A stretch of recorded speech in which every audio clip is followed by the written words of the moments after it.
bab 2 macam-macam najis, halaman 162.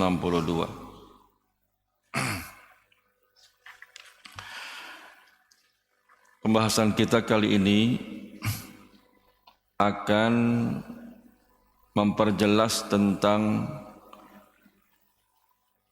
macam-macam najis manakah yang diharamkan, yang telah ditegaskan di dalam Al-Quranul Karim tentang hal-hal yang diharamkan oleh Allah Subhanahu wa Ta'ala berupa makanan maupun hewan-hewan yang tidak boleh dimakan.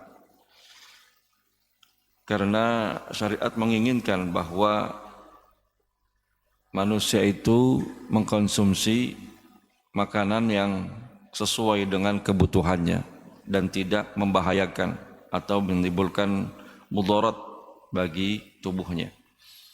Maka itu Allah Subhanahu wa Ta'ala menginginkan kita untuk memilah-milah mana saja makanan yang sehat, yang tidak sehat. Maka mana saja hewan-hewan yang dagingnya boleh dimakan dan yang diharamkan. Kemudian mana saja hewan-hewan yang dapat kita konsumsi sebagai makanan atau hewan-hewan yang diharamkan.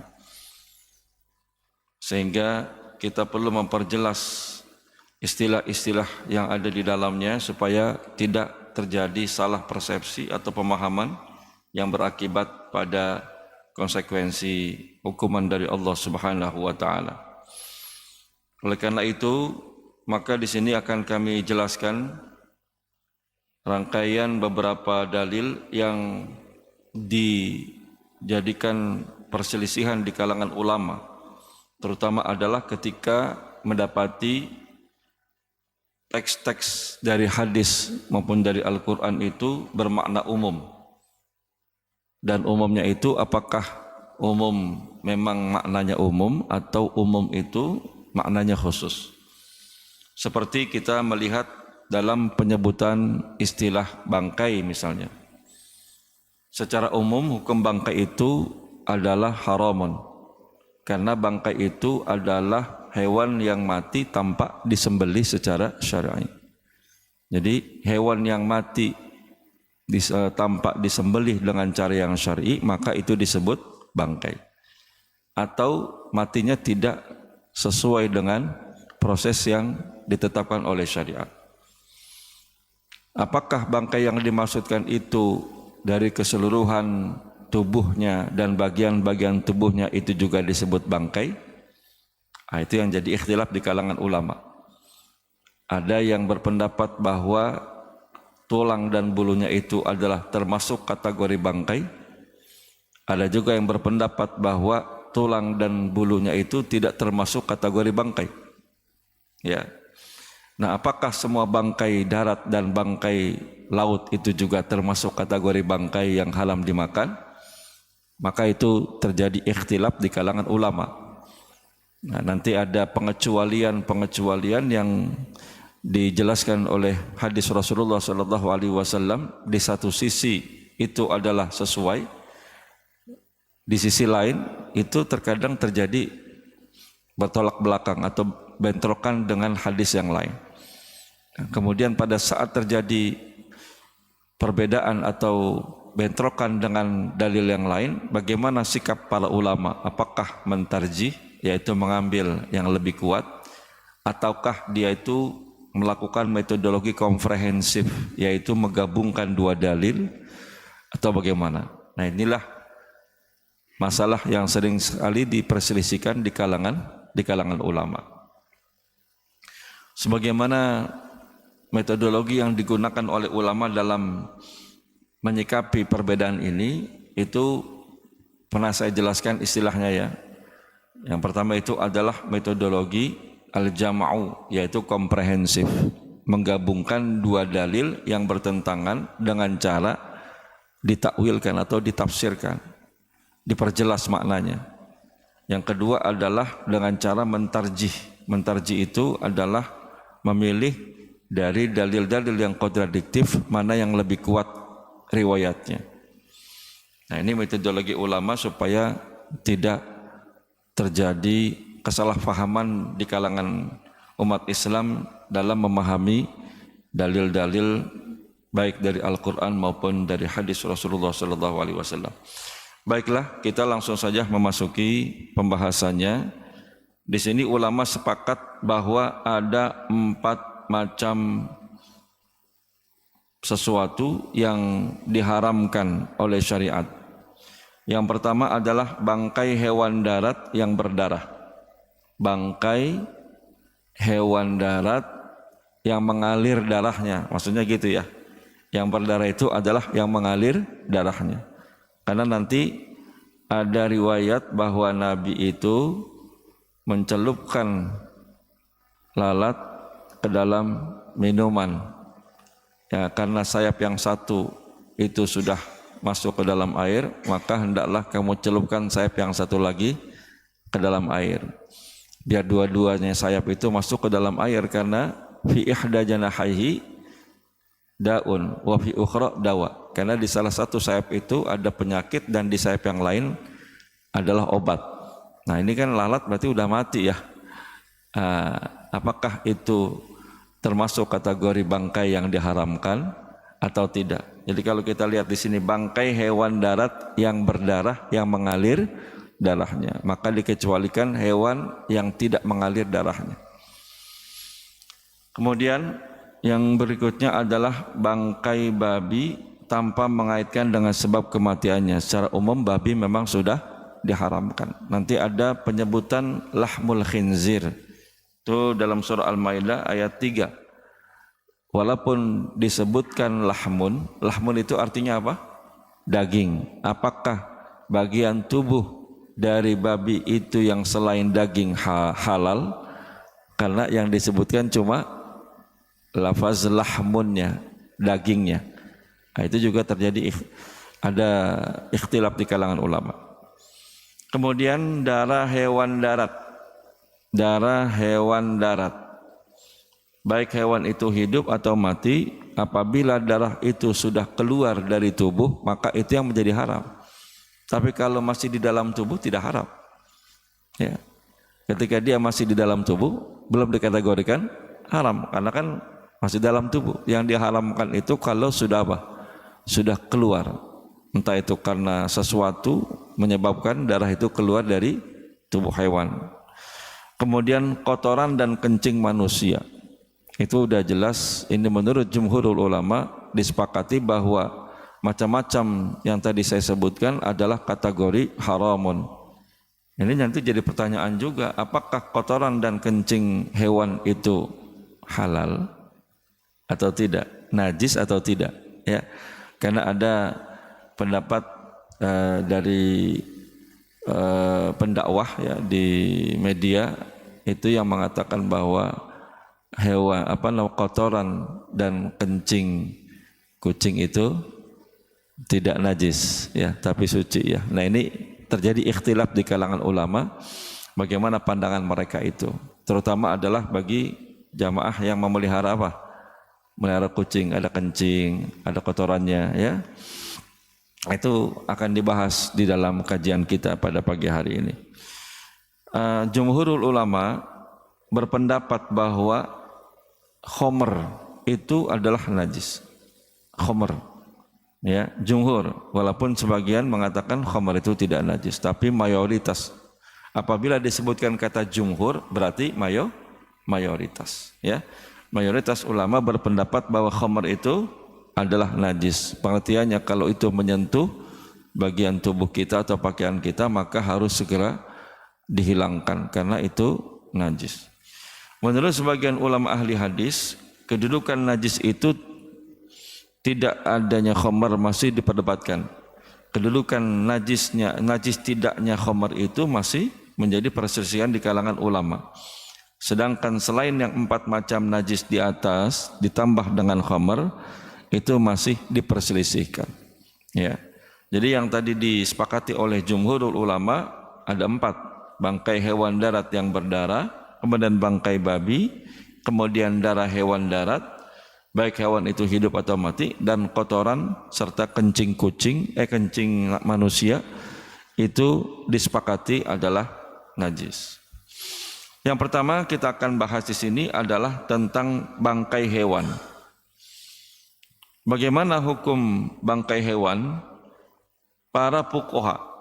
Nah, kalau saya istilahkan fuqaha itu adalah bentuk jamak dari faqihun. Faqihun itu adalah seorang ahli fikih. Faqihani, dua orang ahli fikih. Fuqaha adalah ahli fikih. Para fuqaha itu berbeda pendapat tentang bangkai binatang darat dan bangkai binatang laut yang tidak berdarah. Kalau yang berdarah sepakat tadi, ya, bahwa bangkai hewan darat yang mengalir darahnya itu sepakat mereka mengharamkan. Ya. Tapi bagaimana dengan bangkai hewan darat dan binatang laut yang tidak berdarah? Maka menurut sebagian ulama, bangkai binatang jenis tersebut adalah suci. Ya, sebagian ini. Jadi binatang darat yang tidak berdarah seperti apa?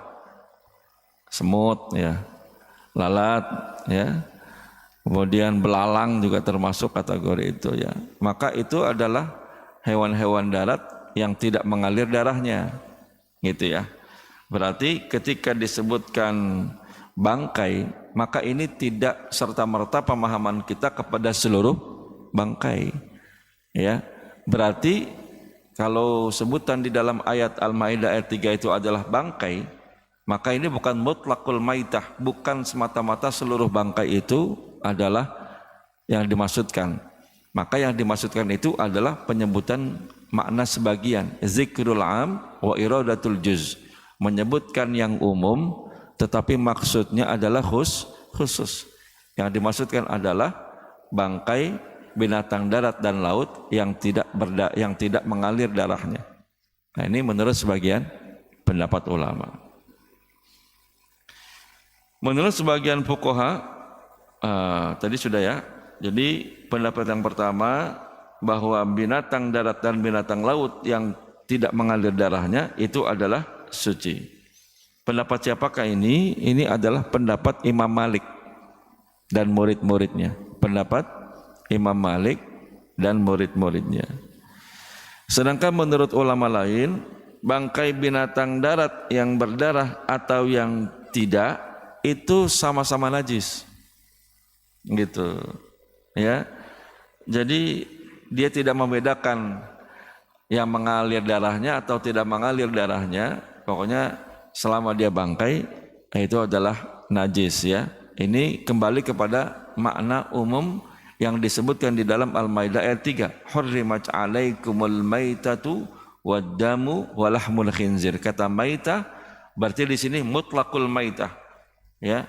Tidak dilihat dari darahnya mengalir atau tidak mengalir. Pendapat siapakah ini? Nah, ini coba nanti kita lihat, ya. Kecuali bangkai binatang laut. Jadi ada pengecualian. Bangkai itu secara umum adalah najis kecuali bangkai binatang laut. Seperti ikan. Jadi kita makan ikan, makan bangkai apa makan ikan hidup? Bangkai, ya. Karena dia nggak disembelih, maka dikecualikan. Kalau ikan itu harus disembelih, repot Pak, gitu ya. Terutama kalau ikan lele itu, gimana nyembelihnya, ya. Bisa-bisa dipatil kita. Ya, makanya syariat itu betul-betul melihat, ya, kebutuhan manusia dan memberikan kemudahan untuk mendapatkannya. Nah, ini adalah pendapat Imam Syafi'i. Ini menurut pendapat Imam Syafi'i. Jadi Imam Syafi'i itu merujuk kepada hadis Rasulullah sallallahu alaihi wasallam, "Uhallat lana al-maitatan wa daman." Telah dihalalkan bagi kami dua macam bangkai dan dua macam darah. Ya. As-samak al-jarad was-samak. Yang dimaksudkan dua macam bangkai yang dihalalkan itu adalah belalang, wasamak, dan ikan. Belalang dan ikan. Dua macam bangkai yang dihalalkan. Kemudian dua macam darah, yaitu ati dan limpa. Ati ya, ati ayam, ati kambing, ya, dan limpanya. Itu kan darah asalnya, ya. Tapi itu dihalalkan sesuai dengan hadis Rasulullah SAW, walaupun riwayatnya itu lemah. Tapi ini dijadikan sebagai referensi oleh Imam Syafi'i. Mereka sepakat bahwa ulat yang tumbuh dan muncul dari makanan itu bukan bangkai. Ya. Jadi ulat yang muncul dari makanan ya itu bukan disebut bangkai. Mungkin kadang kita makan buah ya, jambu, tahu-taunya ada apanya itu? Ada ulatnya ya. Maka ini tidak masuk kategori najis ya. Dan kalaupun dia mati, maka matinya itu bukan disebut bangkai karena termasuk kategori hewan yang tidak mengalir darahnya ya. Sedangkan menurut Imam Abu Hanifah, antara bangkai binatang darat dan laut yang berdarah itu sama-sama najis kecuali bangkai binatang yang tidak berdarah. Ini hampir sama nih pendapat Imam Syafi'i dan pendapat Imam Hanafi hampir mirip. Yaitu bahwa binatang darat dan laut yang mengalir darahnya adalah najis atau haram ya, kecuali bangkai binatang yang tidak berdarah. Jadi pendapat ini hampir sama dengan pendapat Imam Syafi'i. Berbeda tadi dengan Imam Maliki ya. Jadi Imam Maliki tadi pendapatnya itu adalah bahwa bangkai binatang darat dan laut yang tidak berdarah itu adalah suci. Jadi kalau Imam Malik yang tidak berdarah secara mutlak itu adalah suci. Tapi kalau Imam Syafi'i dan Imam Hanafi itu dirinciin ya. Nah, sebab perbedaan pendapat itu dari mana sih? Kenapa mereka harus berbeda pendapat? Ya, perbedaan pendapat itu bertitik tolak dalam firman Allah Subhanahu wa taala Al-Maidah ayat 3 yang bunyinya adalah hurrimat alaikumul maitatu waddamu walahmul khinziri. Hurrimat telah diharamkan alaikum atas kalian al-maitatu bangkai, waddamu darah, walahmul khinzir dan daging babi. Nah, ini kan penyebutannya adalah maitah. Ya, pertanyaannya apakah semua bangkai itu haram? Nah, sementara ada hadis-hadis yang menjelaskan perbuatan Nabi dan juga perbuatan para sahabat itu makan bangkai seperti bangkai ikan ya, di mana sahabat ada dalam satu riwayat mereka itu ketika dalam perjalanan ya musafir lalu menjumpai ada ikan yang besar yang sudah mati tentunya, itu mereka makan dan mereka siapkan untuk perbekalan dalam perjalanan selanjutnya, padahal mereka itu tidak dalam kondisi masyaqqah ya, tidak dalam kondisi darurah. Mereka itu makan bangkai ikan. Maka ketika melaporkan hal itu kepada Nabi SAW, kata Nabi, ayabqa ba'du, apakah masih ada yang tersisa dari ikan itu? Ini menunjukkan bahwa bangkai ikan itu hukumnya adalah halal ya, itu dibolehkan. Nah, itu yang menyebabkan terjadi perselisihan di kalangan ulama. Baik, kita lihat di sini. Mereka sepakat bahwa ayat ini masuk dalam kategori kata umum yang bermaksud khusus. Nah, jadi ada istilah dalam memahami ayat-ayat Al-Quran menurut kaidah ulama tafsir, kadang-kadang lafaznya umum. Maitah itu kan umum ya, tidak disebutkan dengan sifat atau karakter atau ciri-cirinya. Allah menyebutkan bangkai aja. Jadi kalau kita menemukan benda yang disebut bangkai, berarti ini diharamkan, betul ya? Tetapi apakah semua bangkai itu diharamkan? Nah, kenapa terjadi atau muncul ada perbedaan pendapat? Karena ada hadis-hadis atau riwayat-riwayat yang menunjukkan perbuatan dan tindakan yang bertentangan, seakan-akan ada pengecualian ya dari bangkai yang dimaksudkan oleh Allah Subhanahu wa taala. Nah, itu. Mereka berbeda pendapat tentang khusus yang dimaksudkan. Yang khusus ini yang bagaimana? Kayak darah misalnya. Yang diharamkan Allah itu apakah semua darah atau darah-darah tertentu? Gitu. Karena kalau disebut sebagai semua darah, kita makan hati onta, hati kambing, hati sapi. Bukankah itu gumpalan dari darah? Nah, kemudian limpa itu juga terbentuk dari darah.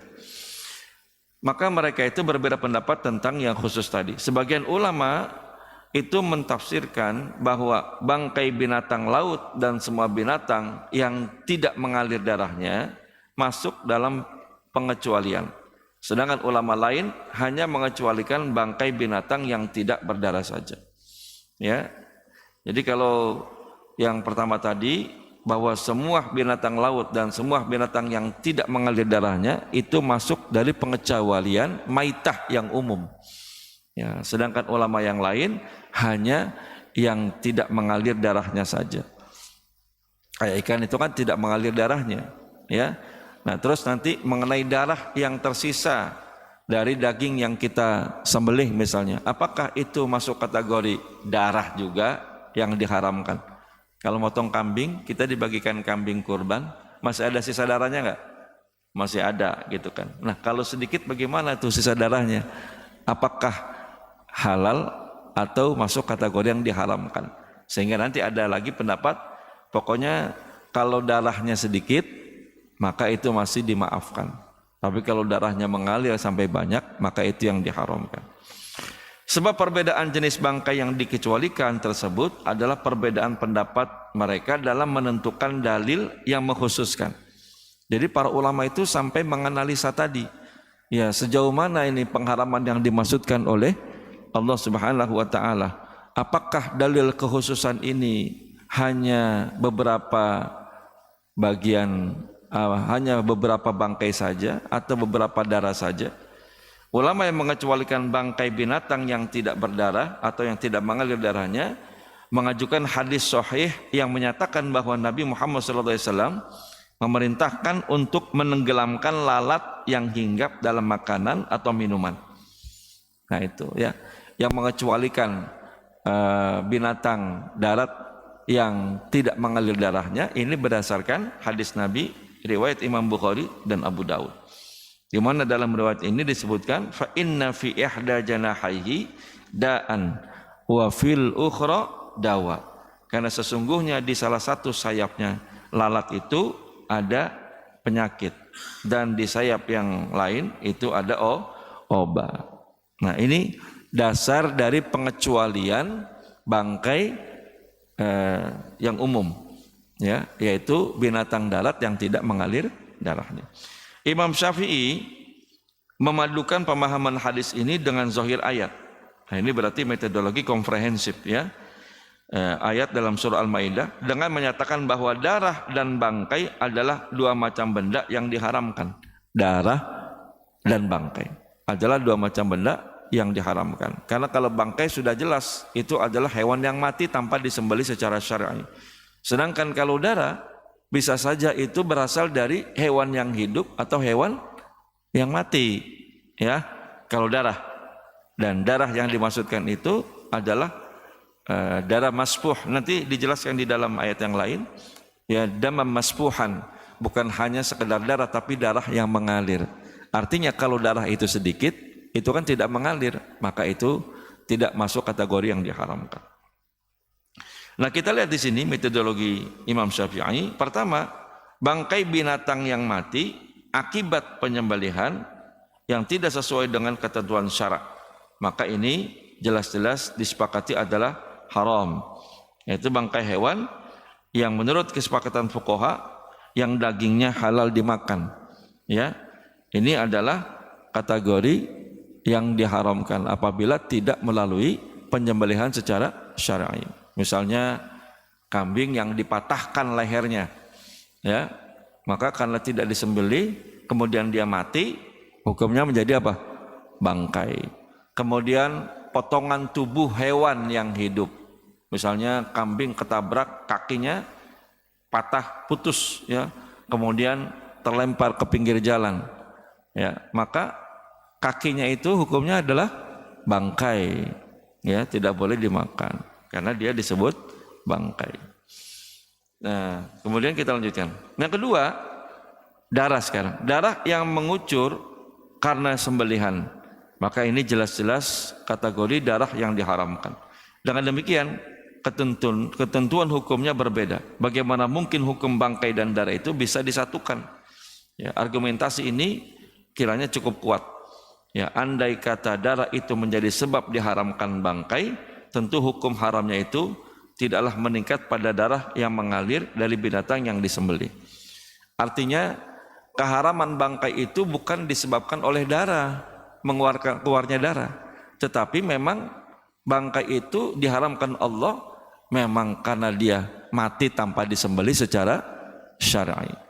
Jadi Imam Syafi'i ini memisahkan antara hukum bangkai dengan hukum apa? Hukum darah. Bangkai itu sendiri walaupun tidak berdarah tetap saja itu hukumnya haram, ya. Dan dikecualikan dari bangkai tadi adalah hewan binatang darat, ya, yang tidak mengalir darahnya. Kalau hewan binatang laut jelas-jelas itu adalah dihalalkan karena dikecualikan dari yang diharamkan, ya. Nah, kita kembali lagi di sini pada penjelasan yang berikutnya. Jadi darah itu tetap haram walaupun belum mengucur dari hewan yang disembelih. Ya, darah itu tetap haram walaupun belum mengucur dari hewan yang disembelih. Artinya ketika darah itu keluar dari dalam tubuh, maka hukum darah itu menjadi apa? Haram, ya. Kalau darah itu masih di dalam tubuh, belum dong. Tapi kalau dia sudah keluar, maka menjadi haram. Sedangkan binatang yang disembelih itu bisa halal setelah keluar darah dan terpisah dari binatang itu, ya. Jadi hewan yang disembelih itu bisa menjadi halal setelah keluarnya darah.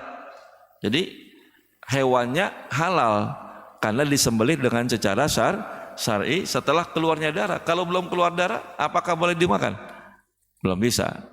Ya, maka dengan keluarnya darah itu hewan tersebut menjadi halal karena disembelih secara syar'i dan terpisah dari binatang itu, darahnya maksudnya, terpisah dari binatang itu.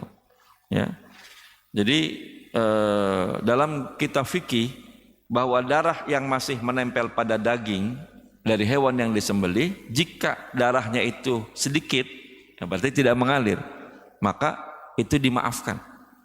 Ya, kan kalau daging kurban itu kan masih ada apa? Masih ada darahnya, bahkan sampai kering kan darah itu, ya. Maka itu dimaafkan, itu nggak apa-apa. Tidak masuk kategori, kan kita takut nih, Allah mengharamkan darah, ya. Allah mengharamkan darah. Bisa jadi ada yang tidak pakai dicuci lagi, ya, habis dipotong langsung disate, ada kan?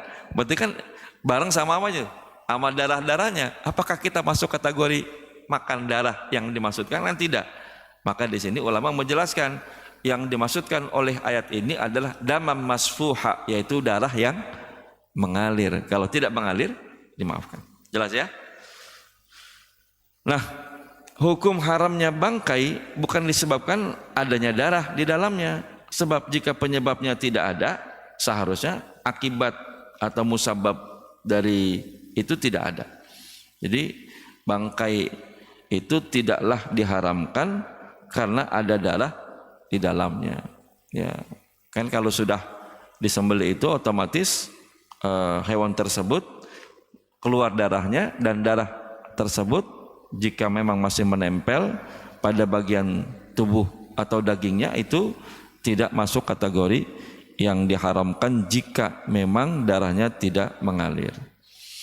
Baik, ulama yang mengecualikan bangkai binatang laut dan benda najis itu beralasan dengan hadis yang sahih. Nah, ini pendapat yang berikutnya adalah berkaitan dengan pengecualian dari bangkai yang diharamkan, yaitu bangkai binatang laut dan benda najis berdasarkan hadis sahih. Mana hadisnya? Ini kita bacakan, ya. Hadis riwayat Imam Bukhari dan Imam Tirmidzi. Annahum akalu, sesungguhnya mereka itu makan ikan minal hut, dari ikan hiu. Hut ini adalah ikan yang besar. Ya, masuk kategorinya ikan paus, ikan hiu, ya. Kalau di sini terjemahannya ikan hiu, ya. Karena hut ini masuk kategori ikan yang besar. Alladzi ramahul bahru, yang terdampar di daratan. Romahu itu dilemparkan oleh laut, maksudnya itu terdampar di laut. Ayyaman, beberapa hari. Berarti kalau sudah terdampar di daratan beberapa hari, masuk kategori hidup apa mati? Nah, mati ya bangkai. Wa tazawwadu minhu, kemudian mereka itu watazawwadu, mereka itu berbekal ya atau membawa daging ikan tersebut sebagai perbekalan. Wa innahum akhbaru bidzalika Rasulullah. Kemudian ketika bertemu Rasulullah sallallahu alaihi wasallam, mereka melaporkan peristiwa itu kepada Nabi. Lalu fastahsana fi'lahum, istihsan.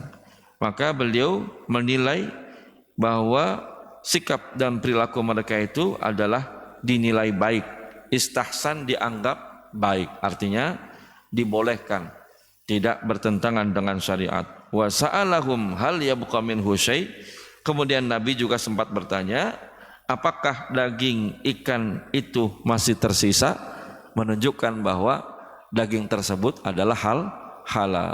Padahal ikannya sudah mati, sudah menjadi maitah. Maka berdasarkan hadis ini dikecualikan dari bangkai yang diharamkan. Ya. Kemudian pengambilan daging ikan hiu itu sebagai bekal seperti disebutkan hadis itu menunjukkan bahwa sikap dan perilaku para sahabat itu bukanlah dalam kondisi darurat. Karena kalau bicara darurat itu mah hilang semua yang haram. Ad-darurat tubihul mahzurat. Ya, darurat itu dapat membolehkan hal yang diharamkan. Ya, karena darurat yang dimaksudkan itu apabila sudah sampai mengancam nyawa. Jika tidak makan itu mati, maka berarti hukumnya itu dibolehkan. Padahal hukum asalnya haram. Bangkai misalnya hukum asalnya haram, tapi ketika darurat menjadi halal karena darurat ya. Jadi darurat itu menurut mayoritas ulama adalah situasi dan kondisi yang sampai mengancam nyawa. Tapi kalau belum sampai mengancam nyawa, sekalipun misalnya ini ada bangkai, kita lihat nggak ada makanan, perbekalan habis, kalau nyawa kita belum terancam, maka tidak boleh kita makan bangkai itu ya. Tapi kalau kita sudah sampai titik ya hampir mati, kalau tidak makan itu mati, maka boleh mengkonsumsi. Jadi kadang-kadang pemahaman darurat ini suka diringan-ringankan gitu. Wah, saya udah darurat, berarti boleh gitu. Kalau sudah nggak ada makanan, perbekalan habis, saya harus melanjutkan perjalanan. Itu pun hanya sekedar untuk memenuhi maka lapar saat itu dan tidak boleh dijadikan sebagai bekal. Ya, mentang-mentang misalnya kan ada babi tengah hutan, ya kondisi sudah hampir mati, nggak ada makanan lagi. Ya, maka pada saat itu babi yang tadinya diharamkan menjadi apa? Menjadi halal. Ketika kita sudah makan, maka sisa daging tersebut tidak boleh kita jadikan sebagai bekal. Ya, karena kondisinya tidak lagi menjadi darurat. Ya, karena sudah apa? Sudah kenyang, sudah kuat tubuhnya. Nah, seperti itu. Kemudian mereka juga berdalil dalam sabda Nabi Shallallahu Alaihi Wasallam ini tentang pengecualian bangkai hewan laut ya. Kata mereka, at-tahuru ma'uhu al-hallu maitatuhu, bahwa air laut itu suci dan halal bangkainya. Nah, ini menurut pendapat yang pertama. Sedangkan menurut Imam Abu Hanifah lebih menguatkan pengertian ayat Al-Quran Al-Maidah ayat 3 itu dibandingkan dengan dua hadis di atas. Nah, ia mengharamkan bangkai tanpa membeda-bedakan bangkai hewan laut dan bangkai hewan darat. Imam Abu Hanifah berbeda dengan pendapat yang pertama. Ya, yang pertama ini adalah Imam Syafi'i. Abu Hanifah mengatakan bahwa beliau itu lebih mengutamakan dalil Al-Quran dibandingkan dua hadis. Karena menurut pemahaman beliau, dalil Al-Quran itu lebih kuat dibandingkan dengan dalil dari hadis, gitu ya. Jadi beliau itu tidak membeda-bedakan antara bangkai hewan laut dan bangkai hewan darat. Semuanya adalah haramun. Ya. Pendapat Abu Hanifah itu mungkin karena ketentuan hukum dalam Al-Quran bersifat pasti. Pasti itu artinya adalah tidak ada keraguan. Ya. Jadi bukan zanius subut, ya, tapi yakin ketetapan hukum tersebut di dalam Al-Quran, ya. Sedangkan hadis masih bersifat zonni. Sedangkan Al-Quran itu adalah bersifat pasti. Zonni ini baru dugaan. Ya, kalau Al-Quran sudah pasti. Yang berbeda kan adalah pemahaman dari dalil. Mungkin karena ketentuan hukum yang tertulis dalam dua hadis di atas dianggap sebagai keringanan hukum saja atau rukhsah. Ini menurut Imam Abu Hanifah. Jadi menurut Abu Hanifah, ikan hiu yang mati karena suatu sebab yang terlempar air laut ke tepi pantai. Sebab yang dimaksudkan dengan bangkai adalah binatang yang mati sendiri, bukan karena sebab lain. Jadi menurut pandangan Abu Hanifah bahwa ikan hiu itu adalah rukhsah. Rukhsah itu adalah sewaktu-waktu saja, tidak menjadi hukum yang tetap. Gitu. Yang kebetulan terlempar oleh laut sampai ke tepi pantai. Jadi tidak seluruh ikan itu disebutkan sebagai bangkai yang halal menurut Imam Abu Hanifah, ya. Nah, ini pemahaman ulama seperti itu ya.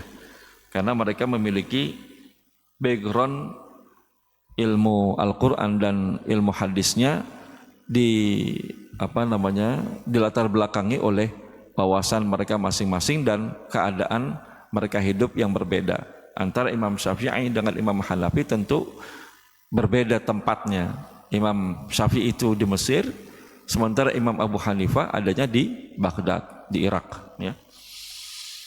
Baik, sedikit lagi. Perbedaan pendapat dalam masalah haram tidaknya bangkai binatang laut itu ada sebab lain. Adanya dua kemungkinan kembalinya domirhu. Lihat di sini. Uhilla lakum saydul bahri wa ta'amuhu mata'al lakum wa lisayyarah. Ya, nelayan yang mencari ikan laut dan memakannya itu dihalalkan bagimu sebagai kenikmatan bagimu dan bagi musafir. Nah, di sini ada domirhu. Domir yang mana? Wa ta'amuhu.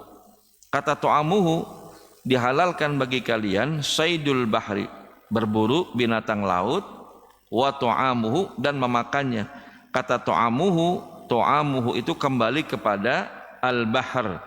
Berarti ta'amul bahri, makanan laut. Ada juga yang memahami kata hu di situ kembali kepada nelayan. Ya, artinya nelayan itu halal untuk berburu binatang laut.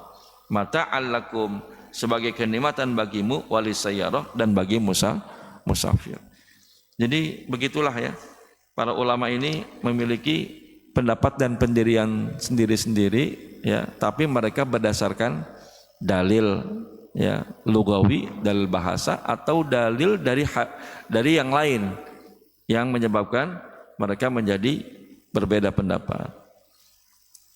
Baik, yang sekalian dirahmati Allah Subhanahu wa taala. Nah, itu ya pemahaman kita tentang bagaimana hukum bangkai. Jadi secara garis umumnya bahwa ada dua jenis bangkai yang dikecualikan dan ada dua jenis darah yang dikecualikan. Ya, jenis bangkai yang dikecualikan itu adalah al-jarad was-samak, belalang dan ikan.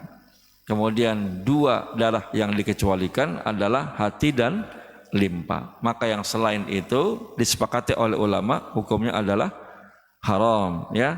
Terlepas tadi perbedaan antara apakah darahnya mengalir atau tidak mengalir. Nah, itu prinsip umumnya begitu ya. Ya, karena kalau tadi kita pahami secara detail agak ngejelimet juga itu ya untuk mencari tahu mana bangkai yang boleh, mana bangkai yang tidak. Nah, kalau daging babi ini udah jelas hukumnya haram. Tapi yang menjadi pertanyaan, apakah bulunya dan tulangnya juga haram? Nah, misalnya kalau bulunya babi dipakai buat bikin apa tuh? Bikin tas, sepatu. Kulitnya babi boleh nggak dipakai buat sepatu? Hah? Kan banyak tuh ya sepatu pakai kulit babi. Ini mana tahu kan? Ya, kalau memang itu ada kulit babinya itu, apakah termasuk kategori yang diharamkan? Nah, itu menarik sekali. Para ulama juga berbeda pendapat. Ada yang mengatakan bahwa Imam Syafi'i bulu dan tulangnya itu masuk kategori haram. Jadi Allah menyebutkan bagian tapi yang dimaksudkan keseluruhan, menyebutkan dagingnya Tapi yang dimaksudkan keseluruhan dari bagian tubuhnya juga haram. Sama seperti anjing, yang disebutkan adalah air liurnya, ya, tetapi secara keseluruhan semua bagian tubuh anjing itu adalah haramun. Jelas ya? Itu kaidah penting harus kita pahami. Zikrul am wa iradatul juz, menyebutkan yang umum, yang dimaksudkan yang khusus. Atau zikrul juz wa iradatul am, menyebutkan sebagian tapi maksudnya adalah keseluruhan. Sama kalau misalnya Bapak Ibu mau kemana? Mau setor muka. Apakah muka kita doang yang kita setorin, tubuhnya enggak? Enggak ya. Itu semuanya kan, karena muka itu adalah bagian dari tubuh, mewakili tubuh yang lain. Ya kan nggak mungkin saya mau setor muka, bawa aja fotonya nih, setor ke orang yang ingin kita temui, kan nggak seperti itu. Itu namanya menyebutkan sebagian, tapi maksudnya adalah keseluruhan. Baik jamaah sekalian, sampai di sini dulu pemahaman kita. Kalau ada yang mau bertanya dan ingin memperluas wawasan, silakan mengajukan pertanyaan. Tafadhal kalau ada. Ada? Ada yang mau tanya? Ada yang tidak jelas barangkali? Ibu-ibu ada yang kurang jelas? Pembahasan tentang kotoran dan kencing kucing belum nih Bu ya. Karena masih ada pembahasan yang lain itu. Nanti ada itu di halaman 171 itu tentang air kencing itu. Karena ada seorang pendakwah di media itu memfatwakan kotoran dan kencing kucing itu halal. Ini kan sempat terjadi perdebatan ya di kalangan ulama. Nah ternyata memang ada pendapat itu yang mengatakan kotoran dan kencing hewan itu tidaklah najis mengikuti kepada hukum dagingnya. Kalau dagingnya halal berarti kotoran dan kencingnya adalah enggak najis. Ya, berarti kencing onta halal dagingnya kan enggak najis. Ayam ya enggak najis. Ini menurut pendapat yang ini, tapi kalau mayoritas Imam Syafi'i dan Hanafi itu dikias dengan kotoran manusia dan kencing manusia masuk kategori yang najis menurut pendapat Imam Syafi'i dan Imam Hanafi ya. Jadi memang begitulah wawasan para ulama ini luar biasa. Kadang-kadang hal-hal yang irasional itu mereka berikan penjelasan ya, dan mereka hukumi. Jadi ada yang rasional, ada yang irasional, yang masuk akal dengan gak masuk akal. Maka ketika Allah mengharamkan daging babi itu gak masuk akal. Kenapa? Karena kata yang ngerasain daging babi rasanya gimana Pak? Enak katanya ya. Ya kenapa diharamkan? Ya. Nah berarti dari sisi mana? Ketika kita mencari tahu alasan diharamkannya, maka itu bukan bagian dari larangan. Larangan itu secara mutlak, mau kita tahu hikmahnya atau kita tidak tahu hikmahnya, pokoknya haram aja. Ya, itu adalah larangan, tinggalkan. Perintah, kerjakan, gitu aja. Sama halnya, kenapa ada lampu lalu lintas yang mengatur kendaraan? Tujuannya supaya tidak terjadi tabrakan. Ya kan, itu alasannya ya, ilatnya itu. Tapi gimana kalau tengah malam Pak? Bapak jam 1 malam ya ada di lampu merah gitu. Bapak tetap berhenti enggak? Berhenti dong harusnya ya. Prinsip hukumnya berhenti. Tapi kebanyakan kan mereka terlambat juga. Kenapa berhenti? Karena memang sudah aturan. Walaupun ilat peraturan itu tidak ada. Ya, tidak ada kemacetan, kemudian tidak terjadi tabrakan. Pun kalau kita langgar itu enggak terjadi tabrakan misalnya. Ilatnya tidak ada. Tapi karena itu sudah menjadi aturan, ditaati enggak? Ditaati. Demikian juga dalam hukum Allah Subhanahu wa taala. Kalau kita mencari, kenapa kita sholat?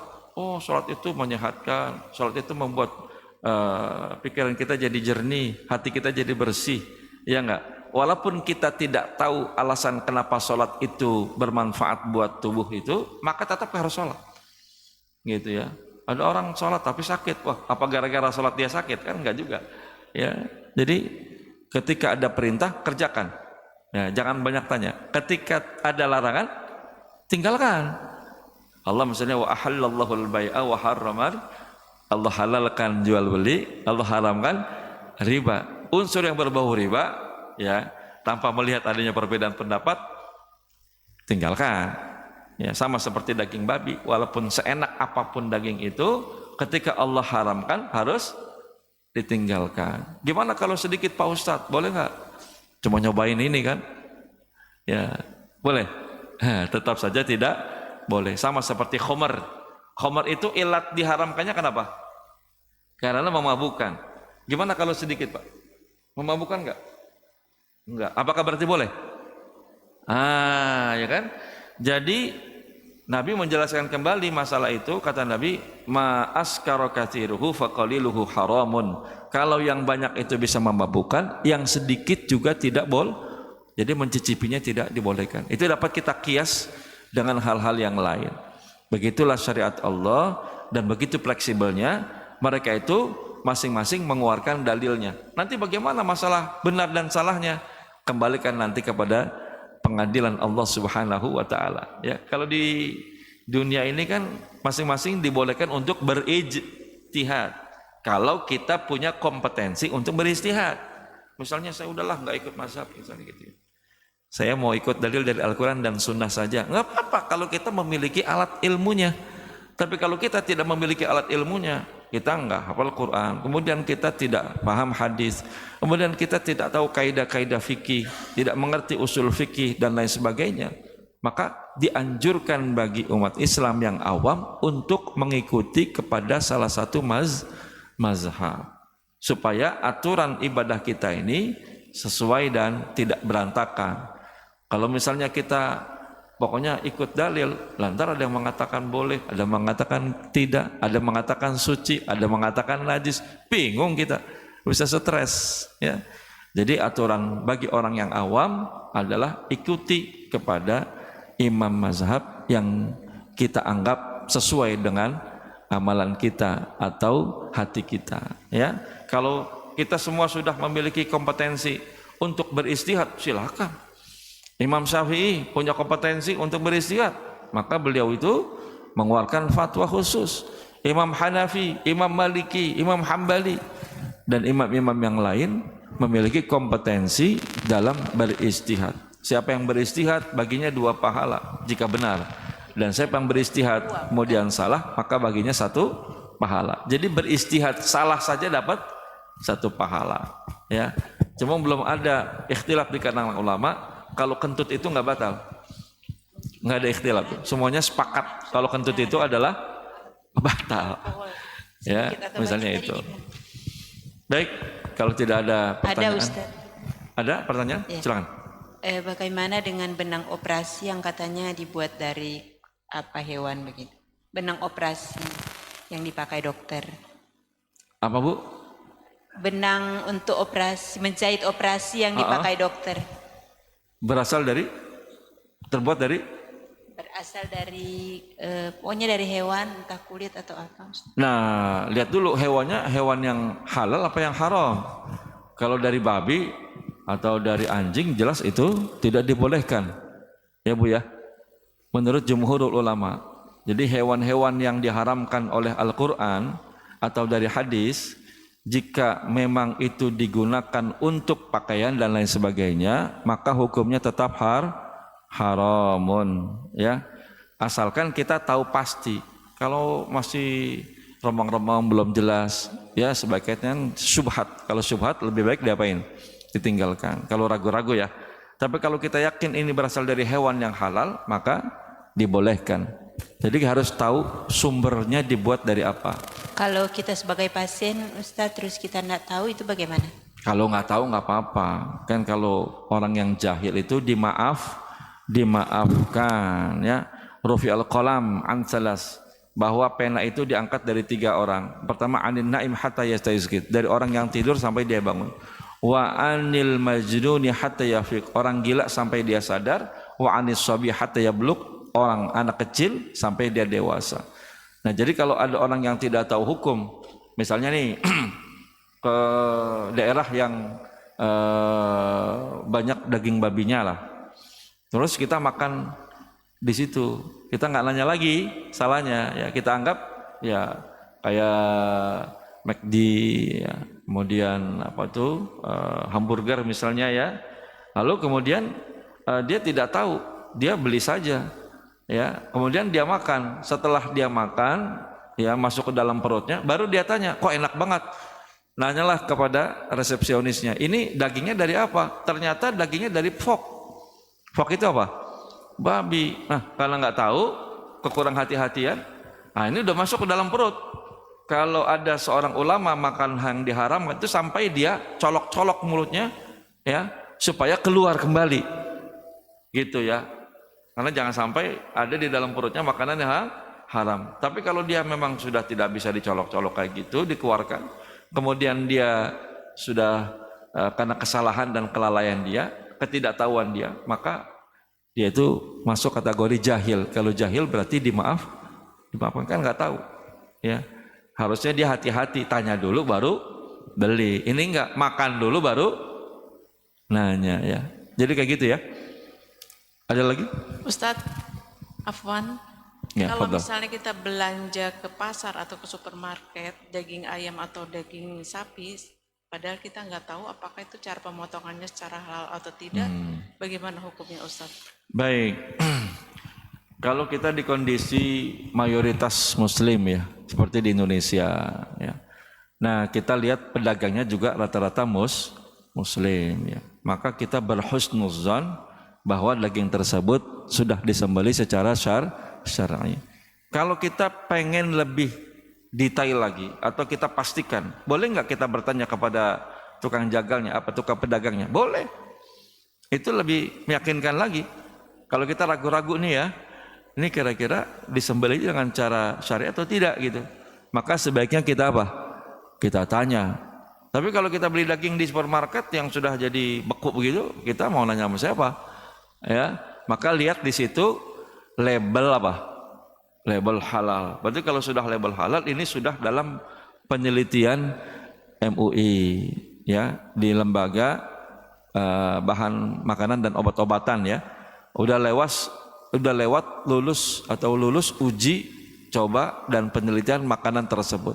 Dan proses untuk melakukan pelabelan halal itu juga tidak mudah. Itu ada beberapa proses yang harus dilalui. Diteliti bahan-bahannya, diteliti kemudian keadaan pabriknya ya, kemudian dianalisa komposisinya, baru kemudian proses persetujuan dari Majelis Ulama Indonesia. Jadi patokan kita Bu, kalau seandainya kita tidak tahu dan tidak bisa memperjelas penyembelihannya, lihat aja labelnya. Makanya label halal itu menjadi jaminan halal bagi kita yang awam, ya Bu ya. Nah, patokannya itu. Tapi kalau kita beli daging di pasar yang ada tukangnya, ya ada tukang jagalnya misalnya, itu lebih afdal kita pastikan supaya kita tambah ya yakin.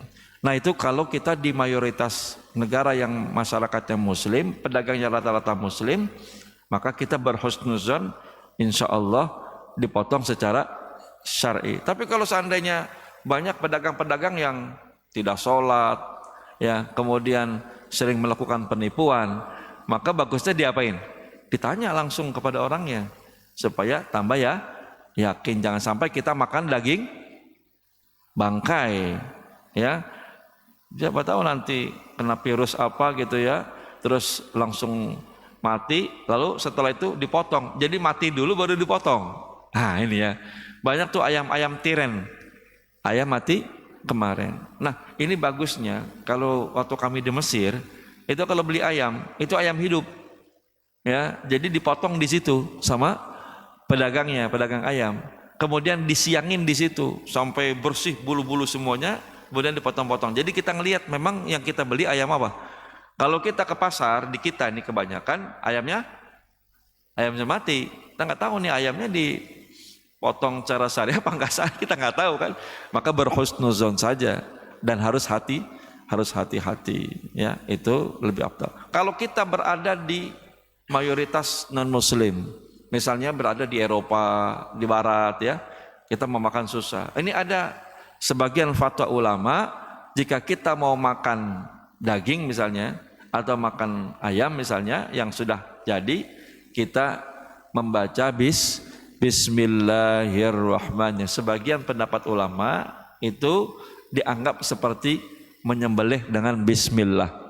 Tapi kalau lebih hati-hati lagi, ya kita tanya, belinya di toko-toko yang kayak misalnya punya Pakistan ya, ada tuh ya, toko Bangladesh misalnya, itu kan mayoritas muslim.